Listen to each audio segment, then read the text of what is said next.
Hello everyone and welcome to this course, 10 Essential Design Tips. My name's Iain Anderson and I've worked in many different mediums over the years, including graphic design, print, retouching, web, video and animation.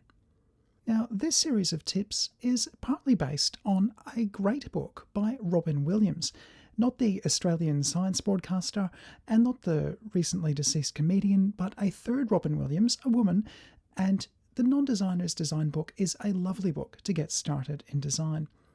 Now, I'm going to cover things in quite a different way, and I should say that I haven't read the book in at least 15 years. It is still in print though, it's been recently updated, and I would definitely recommend it for much more detail on 4 out of these 10 rules which I'll be presenting here. The first rule then, good books don't have bad covers. So what do I mean? Well, a bad book can have a good cover. I'm not saying that a good cover means that it's a good book. It can still be a bad book.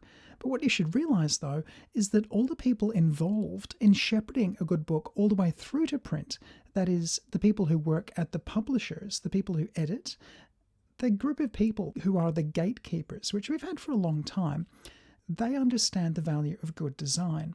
And because that group of people understand good design, it means that very few best-selling books have bad covers. So let's take a look at the current bestsellers on Amazon.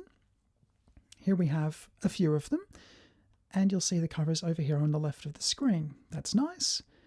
That's nice and bright, simple design. It's good though. That's good. That's really simple but straightforward, and it's clean. It gets the message across. That's good. That's good. That's good. This one. And even though this is kid-friendly design, it's good for its audience. Now, if you have a look at some bad design, like this example here, you wouldn't expect to see that as a bestseller. It's bad for several obvious reasons, starting with the Arial in the default blue with the default drop shadow, continuing to the green, partly transparent box with rounded corners and a bevel, and the magenta text in Comic Sans, and then the horrible stock photo which says nothing and does nothing. This is terrible design, and you'd never see it on a cover. Bad design is an indicator of content that wasn't worth investing in. If you care about your content, you do need to put some decent effort into the graphic design. Bad design is a reason for a viewer or a passerby to not pick up your book, or for someone who's been given your business card, it's a reason for them not to keep it. It's a reason for someone not to stay on your website. And of course, here's a terrible, terrible business card with one font, 2 returns between paragraph, missing attention to detail with an extra space there, awful copywriting, capitalization's not there, punctuation's not there. It's terrible in many, many ways. If a cover is bad, a reader will, consciously or not, devalue the book before they've even picked it up, and they might not even pick it up at all.